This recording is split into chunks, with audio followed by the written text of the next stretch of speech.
Buenas tardes, muchachos.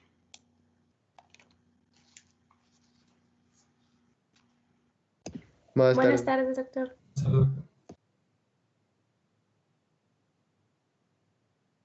Muy bien.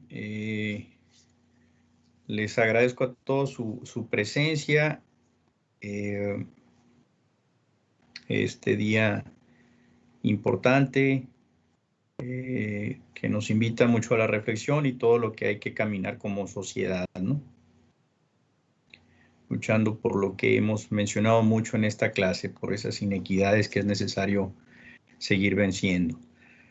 Bueno, mientras la doctora Alejandra Balandrán, que es la que nos va a presentar su trabajo, el día de hoy termina de conectarse, ya está incluida como invitada, espero que no tenga inconveniente ella para entrar, o no sé si deba yo aceptar.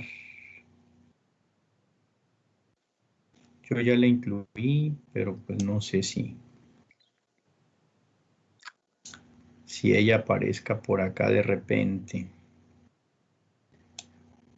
Por lo pronto voy a pasar lista para asegurarme pues que sí todos están presentes en esta plática, pues como les pedí, independientemente de la fecha, pues la doctora nos está haciendo ese favor. Ella ocupa un puesto importante a nivel federal dentro de la estructura del Instituto Mexicano del Seguro Social y pues bueno, ahorita ella misma hará su presentación.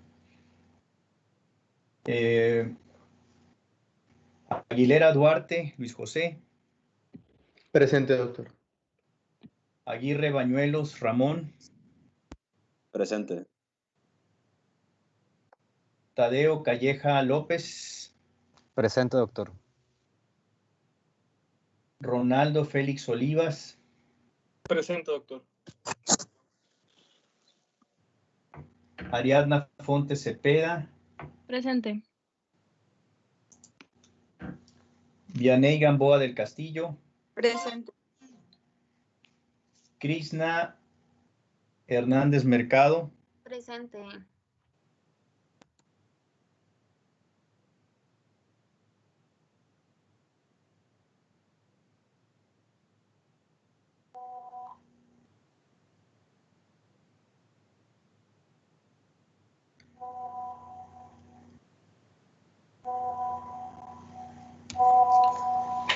A ver, parece que está batallando para unirse al grupo.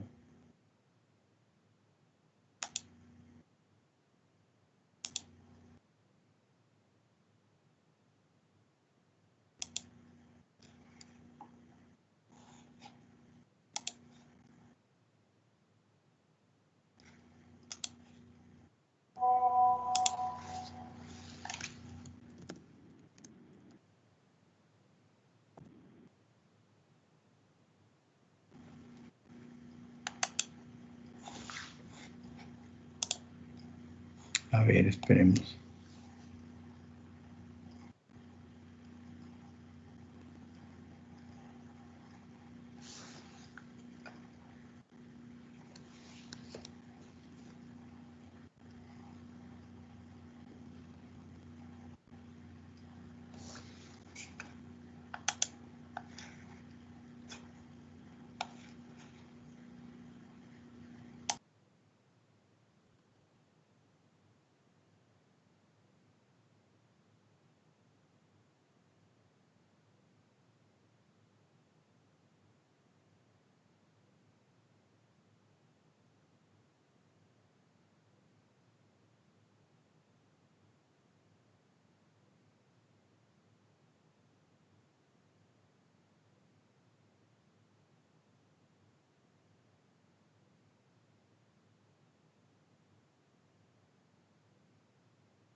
A ver, vamos a esperar que...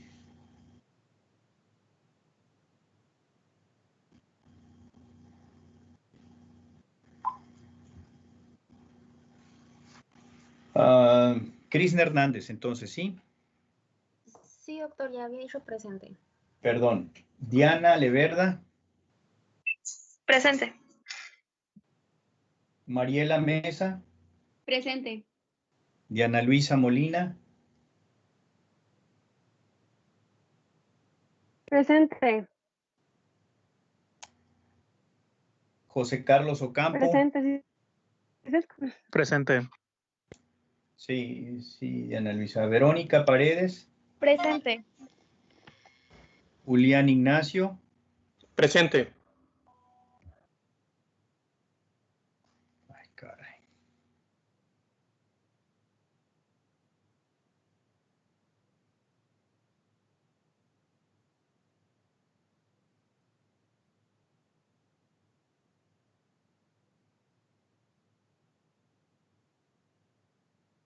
A ver, ¿cómo le puede hacer ella para unirse?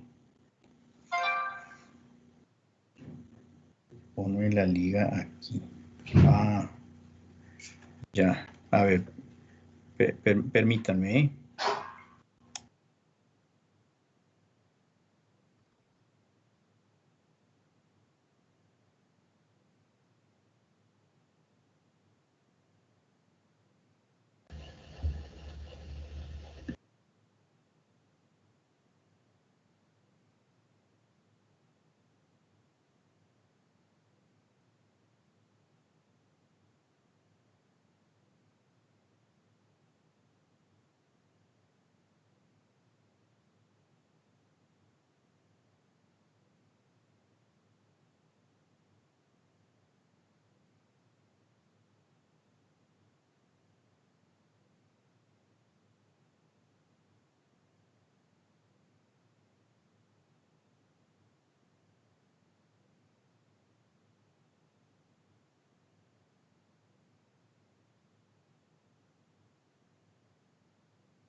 A ver, espero que no tenga inconveniente ahora.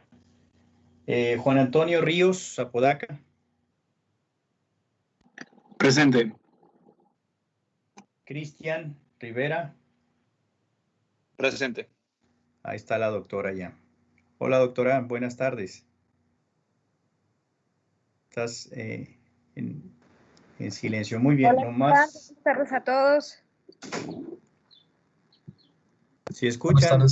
Buenas Ahí tardes. está. Buenas tardes. Buenas tardes. Buenas tardes. Estaba aprovechando, doctora, para tomar lista a los dos grupos, para nomás asegurarme que pues tuvieran la atención, el gesto que tú tan amablemente nos estás haciendo de compartirnos esta conferencia muy importante para los muchachos en formación y que está muy bien contextualizada y muy pertinente dentro del curso que están llevando de Medicina Social y Comunitaria. Si me permites, ya tienes la presentación lista, doctora, o me das unos 2 minutos mientras terminas de preparar para terminar de pasar lista. ¿Sí? Adelante, sí. Yo ya estoy lista, pero yo espero terminar ese proceso y nos arrancamos en cuanto ustedes me digan. Gracias. Gracias a ti, doctora. Enrique Rival, Presente. Ricardo Romero,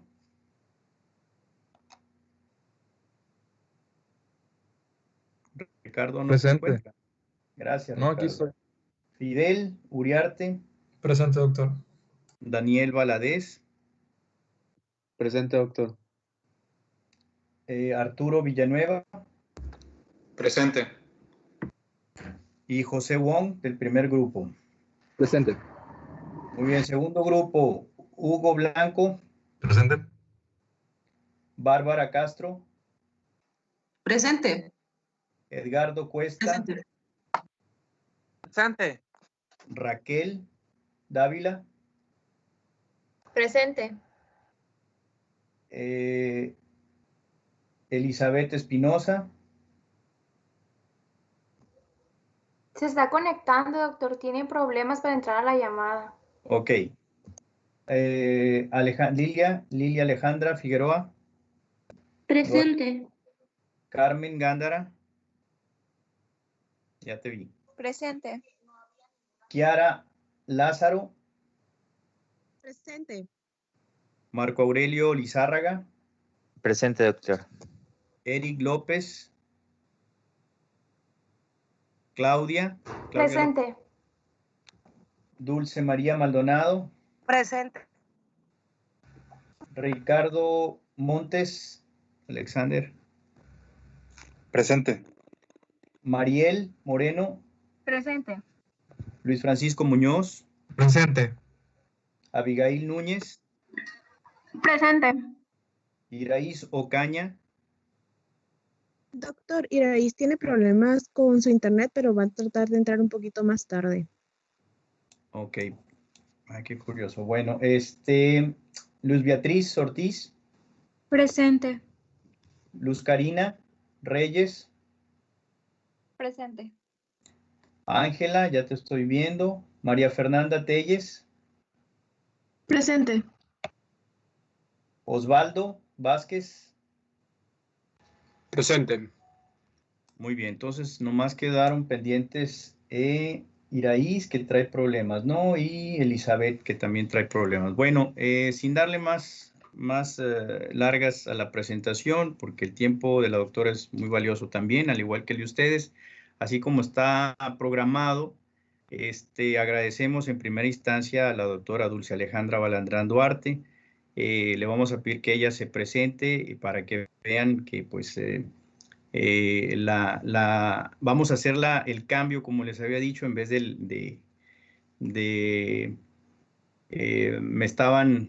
yo sé que me van a agradecer que no les solicite control de lectura, pero a lo mejor hasta la doctora les pide el control de lectura que viene en el sílabus de ustedes, ¿no? Que es precisamente la publicación que hizo ella con otros investigadores relacionados con las desigualdades en salud en las pruebas de tamizaje, ese artículo que viene señalado ahí y que ella de primera mano nos va a hacer el favor de presentar.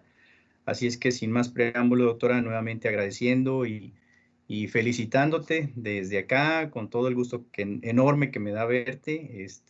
Adelante, todo tuyo. Muchísimas gracias, doctor. No sé si es política de la universidad no verlos, apagar sus cámaras.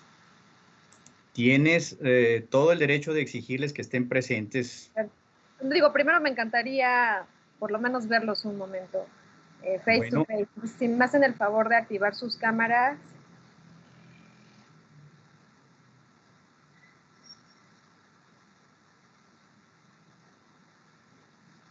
Sí, a estas alturas no creo, espero que no anden en pijamas, ¿no? No importa, no importa. Ya veo ahí bastantes caritas. Pues muchísimas gracias.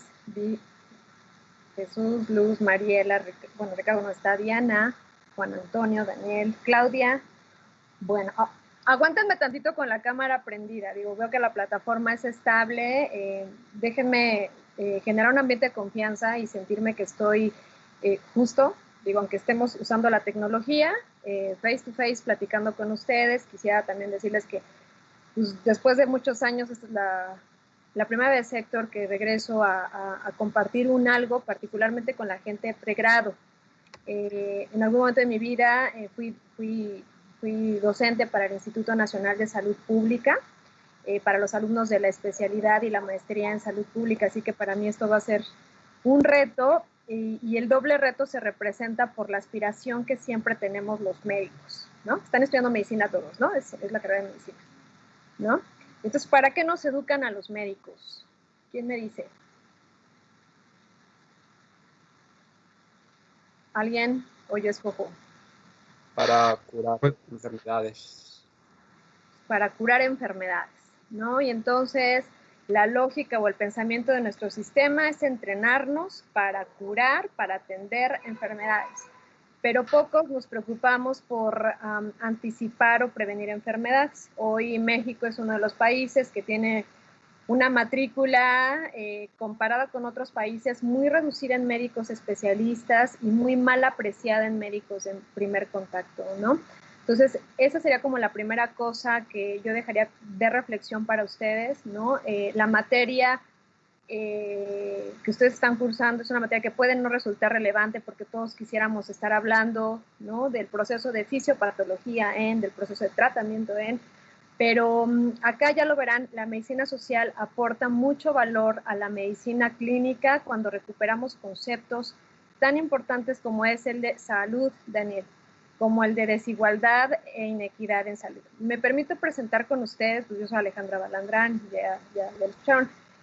Mi formación, pues soy médico cirujano y partero, posteriormente hice la especialidad, la residencia médica en salud pública, luego hice una maestría en salud pública, apliqué para un programa de profesionalización en evaluación de programas y políticas sociales con el Instituto Nacional de Salud Pública de la Universidad de California en Berkeley, y actualmente pues soy candidata a doctora en gestión y políticas de salud.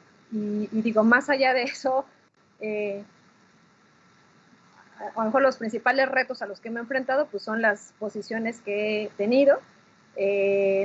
Mejor por mi apariencia represento menos edad de la que ustedes puedan imaginar, pero hasta la administración pasada fui la directora de estructura y recursos para el Plan Maestro Sectorial de la Secretaría de Salud Federal, y hoy soy la coordinadora técnica de excelencia clínica del Instituto Mexicano de Seguro Social en el nivel central. Entonces, digamos que la responsabilidad que recae sobre mis hombros, por supuesto, está apoyada en los mejores clínicos que tenemos en el Instituto Mexicano del Seguro Social, pero que se ve, por supuesto, impactada por los temas que hoy enfrentamos en el país, vinculados con nuevos procesos administrativos, para que justamente los profesionales clínicos tengan las herramientas y los elementos que necesitan para prestar una adecuada atención, ¿no?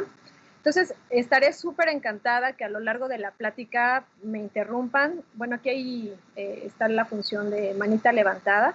Entonces, con muchísimo gusto, no pretendo profundizar sobre los métodos, digamos, que ocupé para este análisis, que fue la invitación que me hicieron a hablar del tema de desigualdad social en indicadores de tipo preventivos, de tamizaje, pero pienso que hay a lo mejor cosas que podría aportar o podríamos discutir o intercambiar ideas, ¿no?, que me encantaría tener de ustedes. Entonces, ahora sí, si quieren, ya podemos despegarnos de la cámara y voy a compartir con ustedes mi presentación.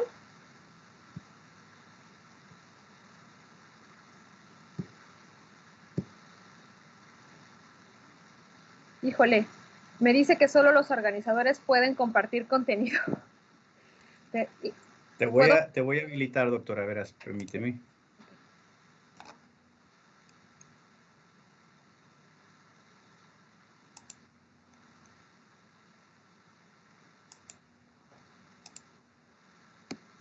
Listo. Listo, ya puedes subir la presentación. Perfecto.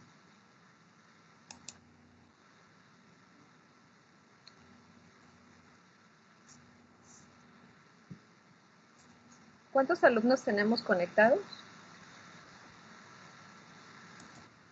Son 41. Díganme si la pantalla se ve ya en modo completo, por favor. Todavía no se ve en completo, pero ya se ve la pantalla, ¿no? Habrá que ponerla en modo de presentación. ¿Ahí? Aún no se ve, espero.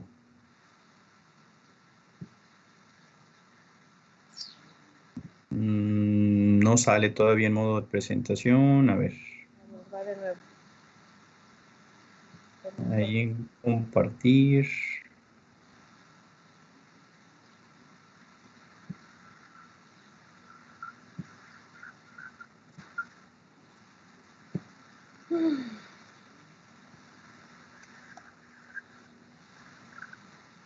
¿Listo? Ahí está. ¿Lista? Listo. Ahí está. Perfecto. Muchísimas gracias.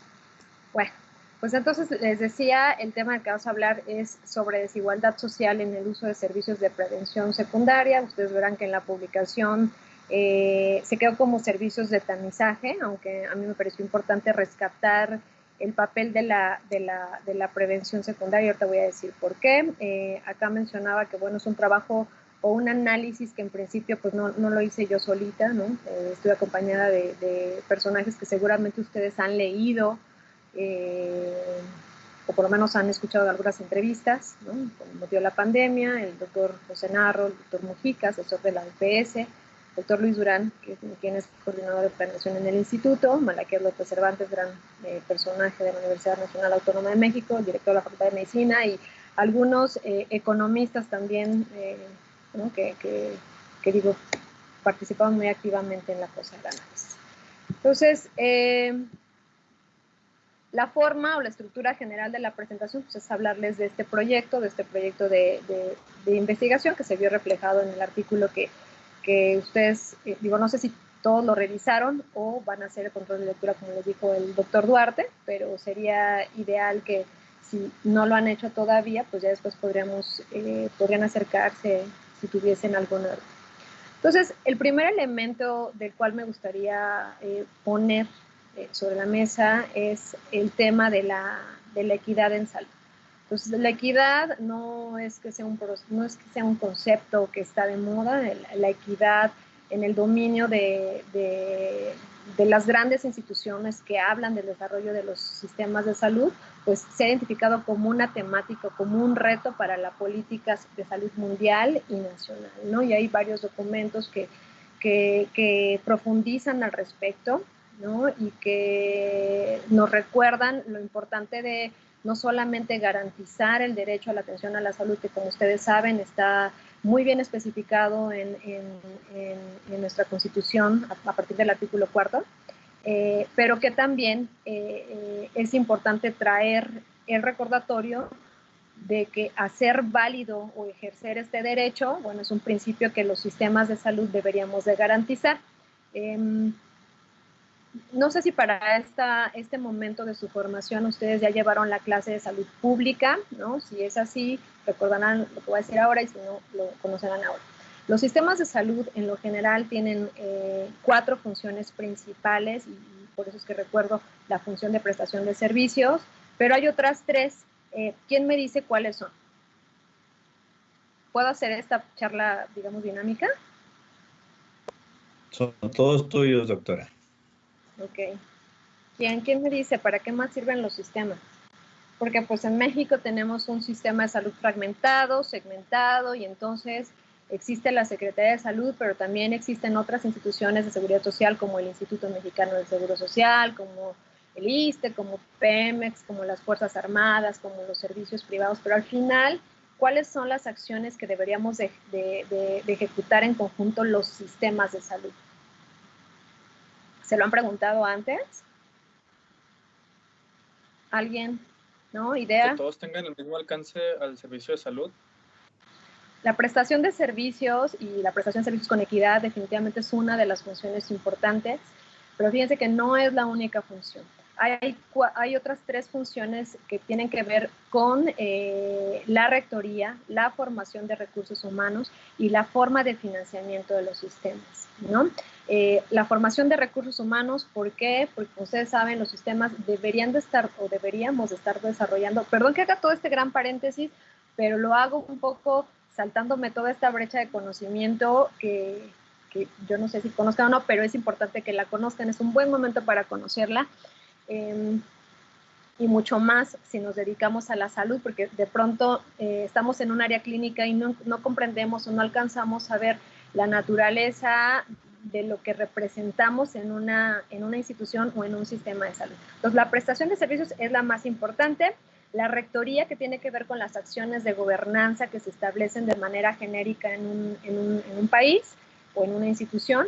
El financiamiento, que tiene que ver con la sostenibilidad de intervenciones y los ajustes financieros que deberían de preverse. Entonces, recordarán aquel ejemplo cuando todavía existía el Seguro Popular, donde hubo toda una discusión si los servicios de hemodiálisis formaban parte del catálogo de gastos catastróficos, y que no hubo toda una discusión que ustedes veían en medios, en redes sociales, sobre la visión injusta sobre estos pacientes en donde decíamos, bueno, no, lo vamos a quitar de aquí porque además financieramente no es sostenible, ¿no? Entonces es una de las funciones importantes, por poner un ejemplo. Y pues ya hablaba de la generación de recursos humanos, ¿no? En donde ahí también traemos un reto. Hablaba yo de la matrícula de especialistas que representa casi el 5 o 10% de las personas que en realidad aplican para un examen nacional de residencias, ¿no? Entonces imagínense, hoy con la pandemia de COVID-19 creo que una de las cosas que hemos aprendido es que pues pues no tenemos el personal suficiente capacitado, primero formado para las áreas que en este momento requerimos para enfrentar la pandemia, ¿no? Pero la otra es que tampoco esta distribución que tenemos de los médicos sigue también representando un reto. ¿Por qué? Pues porque en lo general los médicos, ¿dónde queremos estar? Pues también queremos estar en las grandes ciudades, queremos estar en los lugares más accesibles para combinar el ejercicio de la medicina pública, pero también la privada, ¿no? Y pensamos muy poco en aquellas acciones que puedan hacer mucho más equitativo, eficiente el acceso a los servicios. Pongo, por ejemplo, en el caso del IMSS, ¿no? En donde tenemos varias vacantes para el servicio de cardiología y de pronto es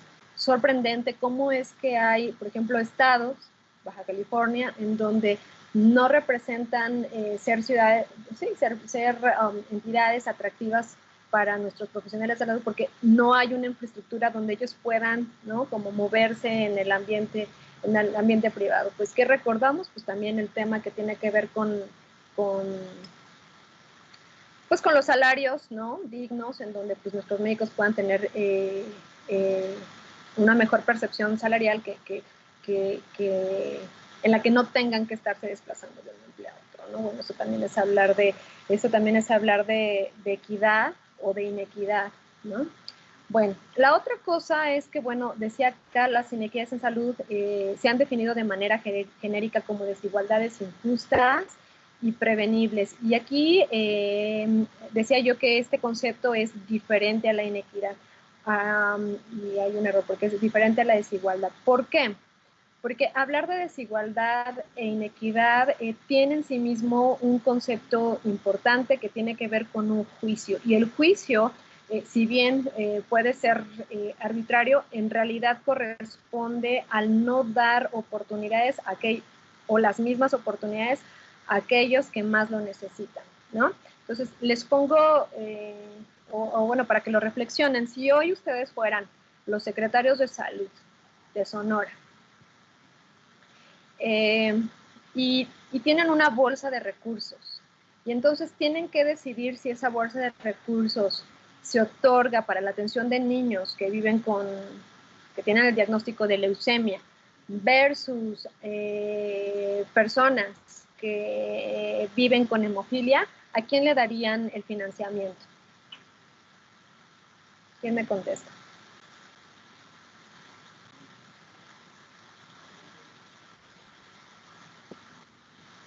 ¿Quién me contesta? Pues lo más correcto sería dividirlo equitativamente. Equitativamente. Entonces, ¿qué pasaría si yo tengo 1000 personas que viven con VIH y 10 personas que viven con hemofilia? Y nada más consideren que el tratamiento de hemofilia es un tratamiento que por lo menos con las nuevas tecnologías equivale a, ejemplo, 2.5 millones de pesos al año versus, digamos, 20,000 pesos que cuesta la atención de las personas que viven con VIH al año. Tengo solamente, ¿qué les gusta? 10 millones de pesos, estoy hablando muy, ¿no? 50-50, dices. No me alcanzaría. Pues, ajá, no alcanzaría.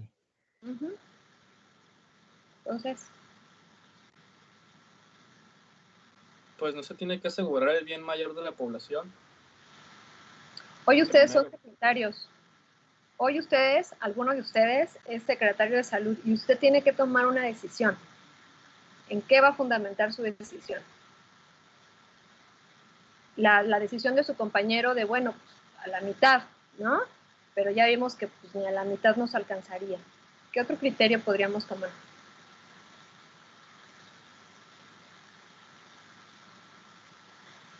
Yo considero que no sería a la mitad, porque pues igual, o sea, como la misma diapositiva lo pone, desigualdad no es lo mismo que inequidad, ¿no? Entonces, inequidad, perdón por el ruido afuera, es mi hermano. La inequidad sería más bien, o sea, dar las condiciones adecuadas para que las personas obtengan lo justo, ¿no? O sea, no ser necesariamente lo mismo, sino lo justo que le corresponde a cada persona de acuerdo a su contexto y a sus necesidades.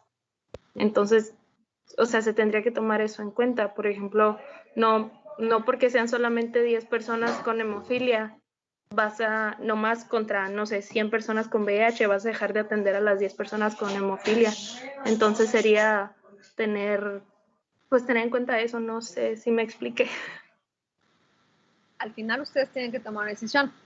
Digo, me encanta que tú misma hiciste la diferencia entre desigualdad e inequidad, que para empezar, si ustedes se llevan de esta sesión ese concepto, ya ganamos, ¿no? Hay una diferencia y justamente es ese juicio que realizamos de, podemos tener una diferencia entre las acciones, pero si esas acciones no son de acuerdo ad hoc a un principio, a un valor que en este caso denominamos justicia social, eso representa una inequidad. Cuando hablaba todo lo que les dije arriba del derecho a la atención de la salud, ¿no? Como lo marca nuestra ley, bueno, ese derecho por sí mismo nos apoya, nos incentiva a poder emitir ese juicio.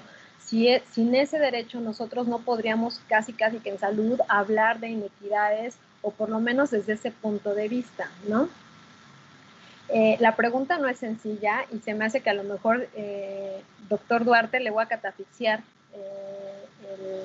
el ensayo del artículo por esta reflexión. ¿Qué es lo que ustedes, y cuáles son los criterios que ustedes tomarían? Y a lo mejor, si me permiten en otro momento también hablar del tema de justicia social, que a lo mejor eso nos aclarará más, pero en principio lo que quería remarcar es justamente el concepto de inequidad, ¿no? Y de las situaciones, digamos, éticas a las que nos podemos enfrentar cuando tenemos que hacer el ejercicio de estos derechos de forma equitativa. Entonces, el tercer elemento, y nada más como antecedentes, es pues, por qué elaboramos este análisis o cuál fue la motivación de esto. Y entonces algo que decíamos es que en lo general, y si ustedes revisan, la mayor parte de los estudios sobre medición de desigualdad se han preocupado mucho más por evaluar intervenciones y resultados de intervenciones, y muy poco sobre las acciones que tienen que ver con prevención primaria y pues mucho menos con detecciones oportunas, ¿no? Esto para nosotros en principio es importante, y es en principio importante porque recordarán ustedes esta historia natural de la enfermedad de Lebel y Clark, aunque ustedes seguramente ya saben que antes de este modelo hubo un modelo previo, ¿no? Por los 30, pero bueno, este modelo, digamos que fue el que se adoptó en la medicina clínica, mucho más en el estudio de las enfermedades infecciosas, pero que de manera genérica pues hemos usado en la medicina para entender el desarrollo y la evolución de las enfermedades, ¿no? Entonces acá decimos, pues tenemos 3 tipos de prevención: primaria, secundaria y terciaria. En la primera tenemos acciones de promoción de la salud y de protección específica, ¿no? Y entonces acá es donde deberíamos estar revisando las acciones o la interacción de lo que por lo menos en la propuesta original de Lebel y Clark le llamaban agente, el contexto y el individuo, ¿no? Superando esto, entramos al periodo patogénico, ¿no? Y entonces en este periodo patogénico, pues sabemos que tenemos 2 tipos de intervenciones: las que tienen que ver con diagnóstico e instalación del tratamiento temprano, y la otra es la limitación de la incapacidad. Y ya en la prevención terciaria, pues tenemos ya la recuperación o rehabilitación, ¿no? ¿Qué es importante recordar en el tema de la prevención primaria? ¿Qué es lo que pasa? ¿Cuál es el reto principal en la fase de prevención secundaria, particularmente para las enfermedades crónicas? ¿Quién me dice cómo está la situación de la hipertensión arterial sistémica en nuestro país. A ver, yo supongo que ya, noveno semestre ya saben mucho de hipertensión arterial. ¿Quién me platica? ¿Qué pasa con la hipertensión arterial?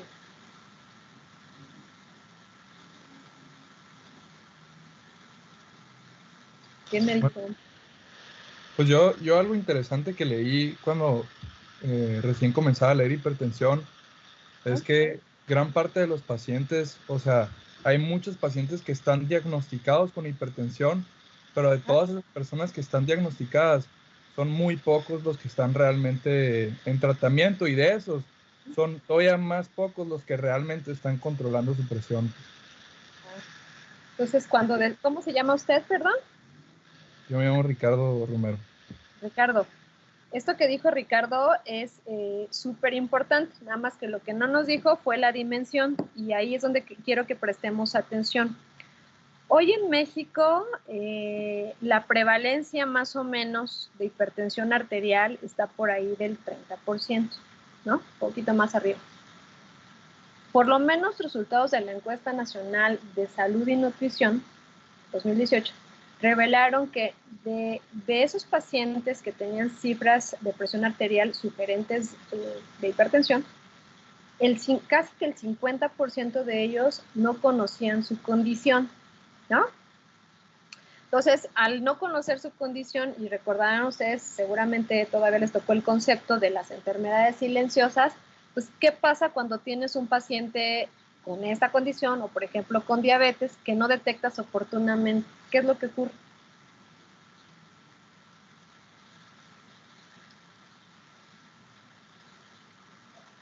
Pues se van a presentar las complicaciones derivadas de la... O sea, ya que empieza a presentar síntomas, pues va a ser en órganos diana, pero son manifestaciones crónicas de la enfermedad como tal. Perfecto. Entonces, cuando ya sucede esto, ¿no?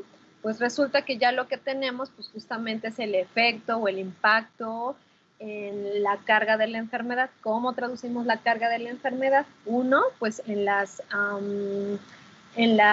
pérdida de años de vida saludables, y dos, en los efectos que tiene en la calidad de vida. Hablo particularmente de la discapacidad general, ¿no? Entonces pueden pasar como dos cosas, ¿no? O que la persona muere antes de la edad en la que podría haber muerto, ¿no? Dependiendo de la sobrevida de cada país, o que resulte afectado en su capacidad, en sus condiciones de vida, por haber tenido complicaciones de estas enfermedades, ¿no?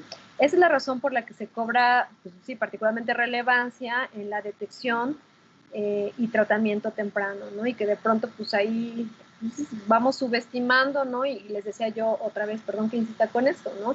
Ahí tenemos a los médicos súper entrenados en la atención de pacientes ya con todas las complicaciones, cuando ya los veré después de 10 años del ejercicio clínico, van a estar fastidiados y van a decir, es que el primer nivel pues no funciona, y no funciona porque no estamos incidiendo sobre prácticas que promuevan estilos de vida saludable, que suena muy fácil del libro, pero cuando tenemos que hacer intervenciones de política pública, bueno, pues entonces ahí es donde vemos justamente los retos, ¿no? Entonces, la idea es identificar por qué es importante, estas estrategias de detección temprana. Ya decía, este fue el panorama de los avisas en el 2010, ya hay una publicación más reciente, pero casi que no se modifican. Ustedes verán que en el caso de los hombres, por lo menos las enfermedades isquémicas del corazón ocupan el segundo lugar, diabetes mellitus ocupa el cuarto lugar, enfermedad renal crónica ocupa el sexto lugar, aunque recordaremos que en enfermedad renal crónica pues existen diferentes causas, aunque la principal está asociada a diabetes mellitus, y enfermedad cerebrovascular, cuya asociación principal pues también tiene que ver con hipertensión arterial sistémica. En el caso de las mujeres, pues estas tres enfermedades, diabetes, enfermedad renal crónica, enfermedad isquémica, ocupan los tres primeros lugares, y ya la enfermedad cerebrovascular se va al lugar número 8, pero bueno, siguen representando una importante carga de la enfermedad. En el caso de muerte prematura, pues vemos que se siguen manteniendo estas enfermedades, pero hablando de muerte prematura, de cuál es la posición de estas enfermedades en acortar esta sobrevida, pues noten que ya tenemos el caso de los cánceres, ¿no? Y entonces aquí ya tenemos que cáncer de mama ocupa el lugar número 10 y cáncer cervicuterino ocupa el lugar número 11. Digo, aquí estamos hablando de manera genérica por sexo, pero ¿cuál es la principal causa de muerte en mujeres en edad reproductiva? ¿Quién me dice?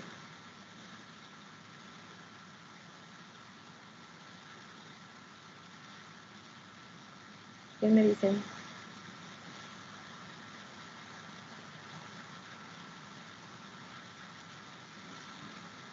¿Nadie? Bueno, me preocupa que nadie lo diga. Si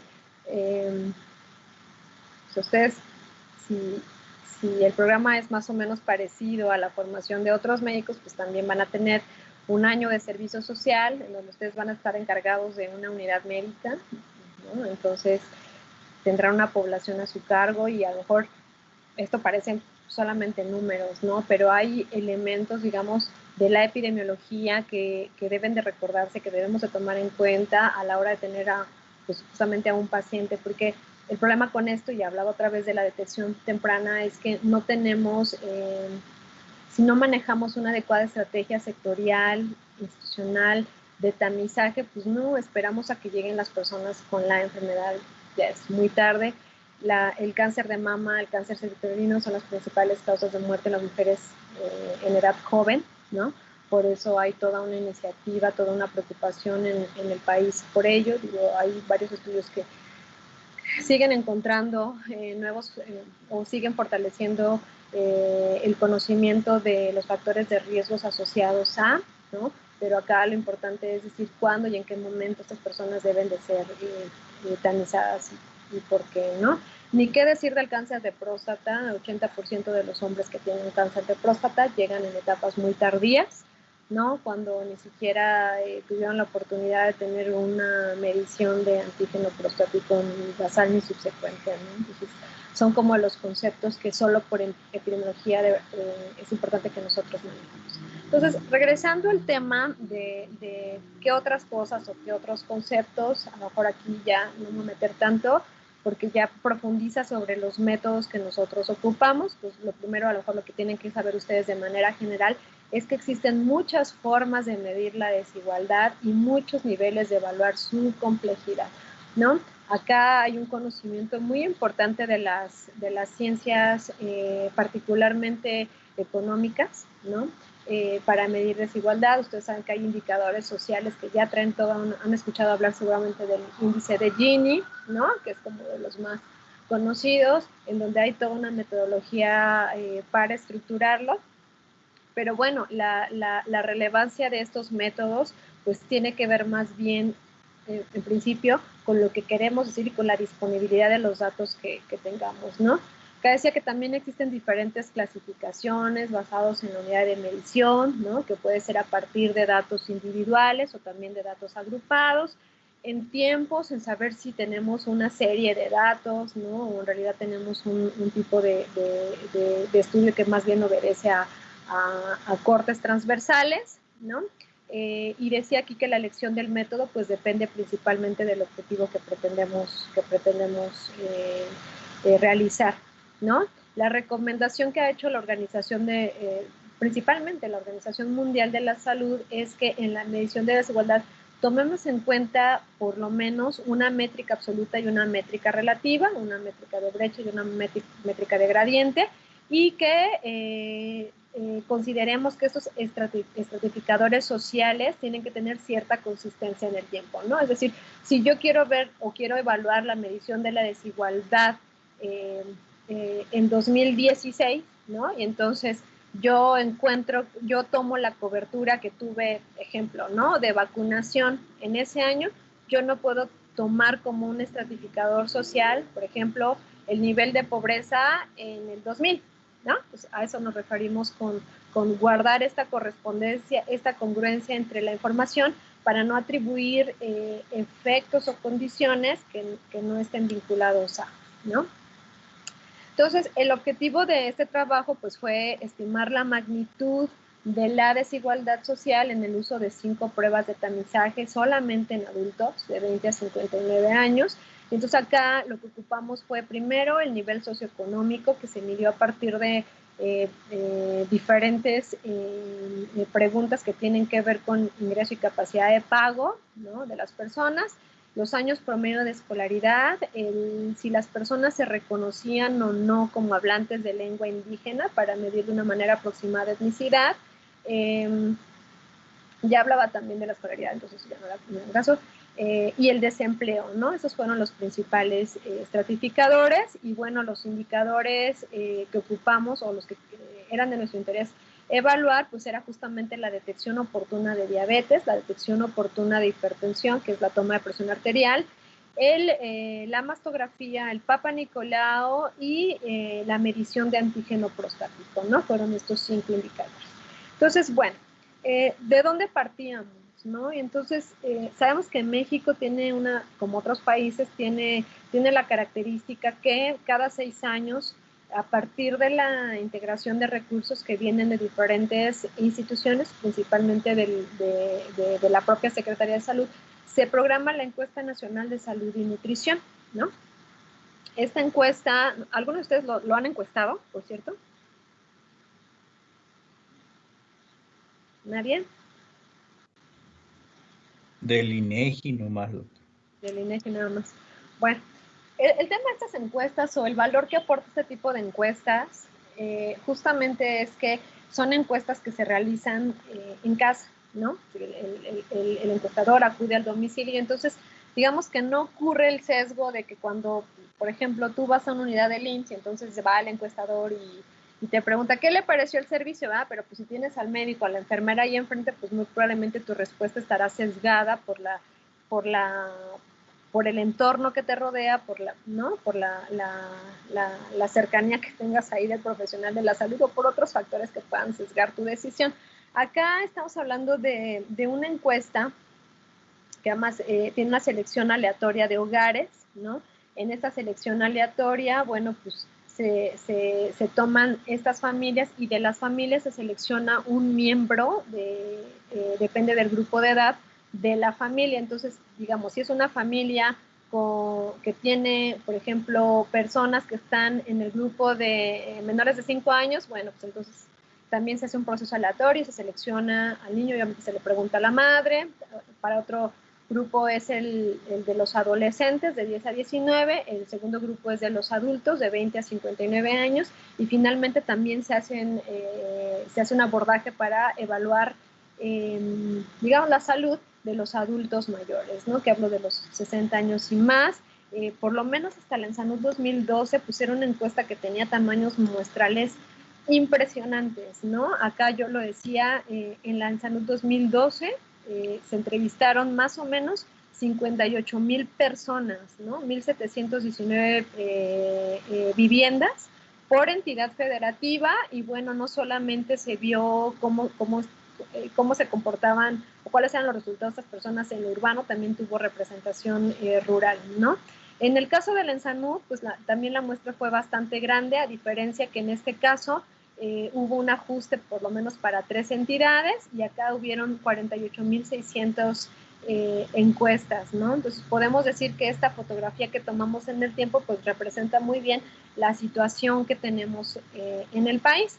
Entonces, sobre quiénes, o más bien el volumen que tenemos en estos indicadores de salud, solamente para que se den una idea, para evaluar el tema de la citología Papa Nicolau en mujeres de 20 a 59 años, pues miren que también las muestras fueron considerables, más de 15,000 personas en 2006, 14,000, casi 15,000 en 2012. En el caso de la mastografía, que obviamente es un grupo más reducido, solamente las mujeres de 40 a 59 años, aunque ahora la recomendación de la mastografía ha cambiado, ¿no? Acá sí hubo un desbalance, pero aún así la muestra fue lo suficientemente grande. Notarán que en este estudio en principio o bueno, en la metodología lo habrán visto, ¿no? Lo que vemos son los extremos en el comportamiento de las coberturas, ¿no? Entonces aquí no tenemos tanto impacto por este desbalance. la detección oportuna de diabetes en más de 30,000 personas, la detección de hipertensión arterial en más de 30,000 personas, y el antígeno prostático que osciló entre 2,000 y 3,000 hombres, ¿no?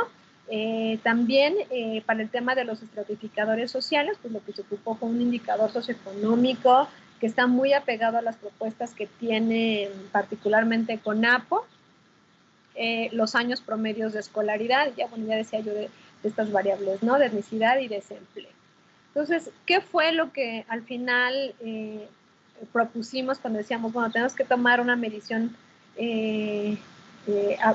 absoluta y otra de gradiente, ¿no? Entonces, pues era, no sé, seguramente no están tan familiarizados con este tipo de métodos, pero en general, digamos que la medición de las brechas de desigualdad se evalúa a partir de una estructura muy sencilla con índices llamados Kuznets absoluto y Kuznets relativo.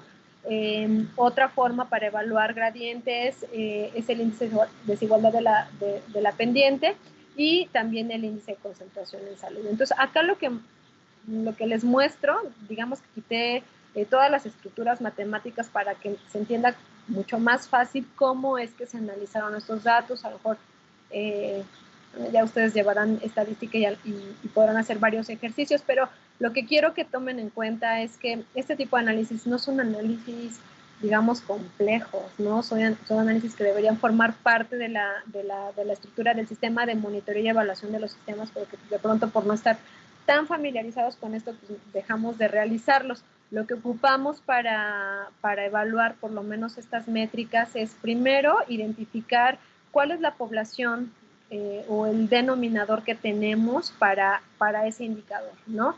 Lo segundo es siempre tener un estratificador social, ¿no? Yo les dije cuáles seleccionamos, pero pues pueden haber otros estratificadores sociales, ¿no? Que puedan condicionar o que puedan estar asociados a un determinado efecto en salud, ¿no? Como es el caso, por ejemplo, si tomáramos como indicador social la disponibilidad de agua potable, lo debería haber preguntado al revés, pero ¿cuál sería, por ejemplo, uno de los indicadores de salud que podríamos evaluar? ¿Cuál que le suena lógico?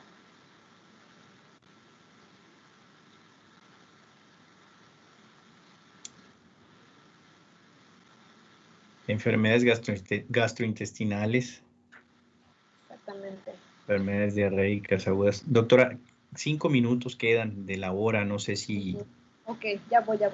Bueno, la cosa está en que es importante tener esta asociación. Híjole, de verdad ya se me fue el tiempo tan rapidísimo. Bueno, entonces, ya ustedes podrán ver, la verdad me hubiera gustado explicarles cómo... Ya llevaron este grupo ya llevó estadística, ¿cómo es el programa? Sí, ya llevaron bioestadística. El detalle es que salud pública está partido en dos. Llevaron salud pública 1 y quedaba pendiente salud pública 2, donde sí se abordan aspectos ahí del coeficiente Gini y aspectos del sistema de salud que mencionabas, doctor. Bueno, ok. Pues a lo mejor ya después podrán tener preguntas más dirigidas, pero bueno, voy al tema de los resultados y a qué lo encontramos. Entonces vamos a regresar a la participación que alguien me hizo al inicio cuando preguntaba y cuando me dijeron, no, bueno, es que la desigualdad es diferente a la inequidad, ¿no? Pero coincidimos en que todos deberíamos de garantizar intervenciones equitativas. Entonces, si decimos que queremos garantizar intervenciones equitativas y representamos en un diagrama la cobertura de una intervención, ¿qué es lo que deberíamos de buscar? Antes de que vean todas esas bolitas, ¿qué es lo que deberíamos identificar? O sea, en principio querríamos, ¿no?, que la cobertura de una intervención pues fuera la más grande, ¿no?, la deseada. Yo quiero que de las mujeres que son candidatas a recibir el servicio de, ejemplo, Papá Nicolau, bueno, el 100% de las mujeres tengan ese Papá Nicolau, las que son candidatas, ¿no? Pero además quiero, y eso es lo que refleja la equidad en la prestación del servicio, que el alcance de esta intervención, de este ejercicio, no se vea condicionado por un factor social, llámese raza, llámese ingreso, llámese institución de afiliación, ¿no? Entonces, lo que ven ustedes acá es un equiplot, ¿no? Este equiplot lo que hace es, cada uno de esos puntitos representa la población por quintil de ingreso. Entonces, el quintil 1, pues es el quintil, digamos, más pobre. el quintil 5 es el quintil más rico, ¿no? Entonces, lo que vemos en principio, vamos nada más al recuadrito de arriba, a este que dice general, ¿no? Vemos que en 2006, por ejemplo, el acceso a la prueba de Papá Nicolau pues, no tenía ningún impacto, ninguna diferencia, digamos, por nivel socioeconómico en la población en general. En el 2012, esta cobertura, miren, noten, el 40% de las mujeres que eran candidatas lo realizaron, entonces ya traemos un tema de cobertura. 6 años después, esta cobertura se incrementó más del 60%, pero ¿qué identificamos? Que esta brecha se amplió. Aquí notamos que ya el quintil 5 pues tiene mayor acceso, ¿no? Digo, son como un poquito menos de 10 puntos porcentuales, aquí vemos bien la brecha. Veamos ahora, esta es la población en general, pero cuando vemos la población que no tiene seguridad social, que tiene seguridad social o que tiene seguro popular, miren, noten cómo cuando es el 2006, aquí pasa un efecto extraño, ¿no? Pero seguimos viendo que las personas más adelantadas, sí, por lo menos en este caso, fueron las del quintil 5.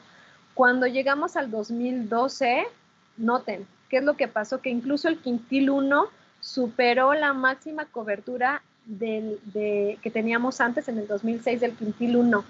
¿Por qué creen? ¿Qué pasaba en ese momento en México?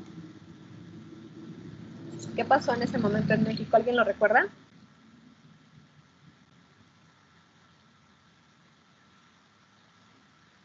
Bueno, a lo mejor ustedes están más grandes, pero... ¿No fue cambio de poder del PRI al PAN?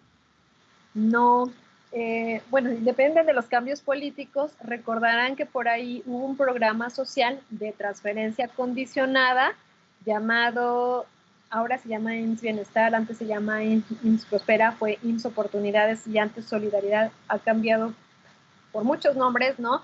Pero en esencia fue un programa de transferencia condicionada en la que básicamente las personas afiliadas al programa, encabezados por en este caso por la mujer, que era la titular, tenía ciertas corresponsabilidades. Entonces yo te otorgaba digamos, un apoyo financiero, pero tú tenías que cumplir con las intervenciones que yo te pusiera, ¿no? Entonces, ¿qué pasó? ¿Qué creen que pasó en los lugares más pobres? ¿Qué pasaba? ¿Qué se imaginan? Pues que iban para recibir apoyo.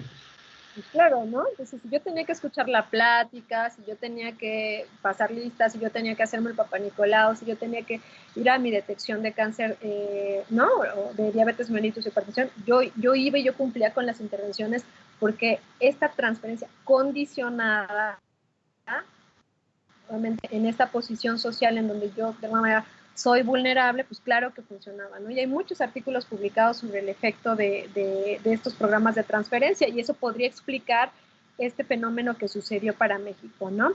En el caso de la mastografía, miren, noten las brechas de desigualdad cuando ustedes ven, por ejemplo, en la población general en 2006, noten para empezar, las coberturas tan bajas que estaban por abajo del 30%, ¿no? Y vean cómo cuando se arranca también, ¿no?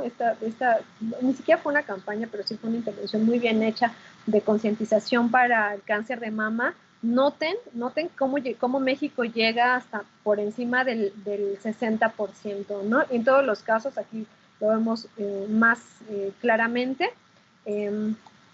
En el caso de la detección de diabetes, no lo he comentado antes, pero bueno, aquí también hay una brecha de desigualdad. Acuérdense lo que estamos diciendo, que es la diferencia que hay entre punto y punto, ¿no?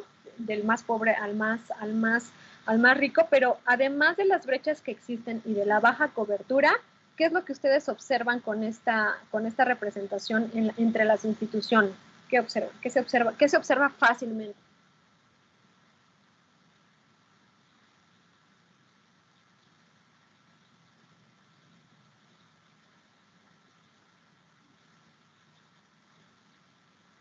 Podría ser la brecha que existe entre cada quintil. Es que, no sé, por ejemplo, los del Seguro Social, pues, ¿no? O sea, lo último que dijiste justamente, ¿no? Sí, una cosa es la brecha, pero a ver, cuando estamos hablando, por ejemplo, de una persona que está en el cuarto quintil de ingreso, estos puntitos amarillos, ¿no? Estamos diciendo que usted y yo ganamos lo mismo, pero que el tener o no cierto tipo de afiliación tiene un mayor efecto, ¿no? Eso es un factor de desigualdad, porque miren acá, el tener seguridad social, como lo vamos a ver en hipertensión, ¿no? De alguna manera está vinculado a tener una mayor oportunidad de acceso a los servicios de tamizaje, ¿no? Entonces, son como los principales resultados que en el marco de generar una política sectorial equitativa, bueno, pues, ¿qué está haciendo la institución, las instituciones de seguridad social que las otras instituciones no hacen, ¿no? Digo, ahora el INSABI tendrá este reto de poder acercar estos indicadores a estas metas que tiene la seguridad social. Obviamente acá, bueno, cuando hice esto todavía no trabajaba en el IMSS, entonces no tengo ningún conflicto de interés, también quisiera aclararlo. No solamente participaron las personas que declararon tener afiliación al IMSS, aunque sabemos que es la más grande institución de seguridad social tanto de México como de América Latina, también acá están, decía yo, el ISSSTE, las Fuerzas Armadas, Pemex, todos ellos, ¿no? Pero de manera coincidente, bueno, todos han avanzado bastante bien en la cobertura y eso nos hace pensar que tal vez esta también fragmentación y segmentación de nuestro sistema puede estar generando de manera estructural, ¿no? Estas diferencias en el acceso a los servicios. Les decía yo de cáncer de próstata, bueno, este es un gran ejemplo de las brechas de desigualdad. Noten que las coberturas para la población específica, miren esto, miren en 2006, de casi que nadie que se hacía, ¿no? Miren cómo las personas que tenían la mejor posición socioeconómica podían tener una cobertura mayor, ¿no? Vean esto. Y, por supuesto, pues, aún cuando avanzamos en el 2012, pues nuestras brechas siguen siendo muy amplias. Hay un reto muy importante en el tema de cáncer de próstata. Ya no les platiqué en ningún caso cómo se interpretan estas gráficas, pero bueno, nada más, solo no me gustaría ser como negligente en el sentido de la forma correcta es que nosotros tenemos esta línea negra que atraviesa y tenemos dos líneas que representan el año 1 y el año 2, el 2006 y el 2012, y lo que vemos son los puntos que se reflejan a través de este indicador de desigualdad. La forma de interpretación de estas gráficas es muy sencilla porque lo que queremos es que estas gráficas se acerquen mucho más a esta línea recta, lo cual Buenas está tardes. indicando que Buenas esta tardes. interacción es más Estábamos en otra clase, ¿no? y Acá pues se pasaron de tiempo. identificarlo porque lo que Se vemos pasaron es que de se lanza, aleja digo, esta perdón, de curva, tiempo. hace literalmente una curva, y esta área que está acá pues habla justamente de los Sí, de hecho, siguen las allá. brechas de desigualdad. Entonces, Pues bueno, sí que es un ya, problema, ¿eh?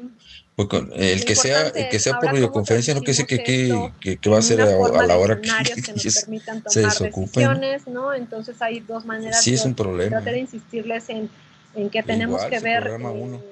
ambos aspectos, ¿no? ¿Cómo le No hacemos? ¿Cuántos solamente son la brecha de ustedes? desigualdad, pero también 8. la Ah, cobertura, no, ya llegó y más. dependiendo de ello, bueno, pues lo que vamos a querer, ¿no? En el paso de un periodo temporal, Pues es que díganle al tengamos maestro una que mayor ya se cobertura, acabó el pero tiempo. que disminuya la brecha de desigualdad. Porque yo puedo tener una mayor cobertura, ¿no? De una intervención, pero puedo ¿Fuerza de ser qué tienen inequitativa antes? en el acceso. Entonces, pues, no estamos cumpliendo este proceso, este principio. Doctora, ya me están comentando los alumnos que tienen que entrar a la otra clase ahorita. Bueno, pues yo ya terminé. Perdón, pensé que tenía 2 horas. Entonces, era media hora, doctora, con preguntas y Ya entendí, respuestas, sí, pero bueno, está bien. de todos Hablando se modos, pues entiende es la muy gente. ¿Y de interesante. qué es No el tema? sé, voy a tener que de cualquier forma, me quedo con la tarea que se El quedan tema que ellos están viendo. de lo que comentaron, más Desigualdad y algunos equidad en aspectos salud. relacionados al Está artículo bueno ese que ya tema, muy bueno, muy bueno. comentaron.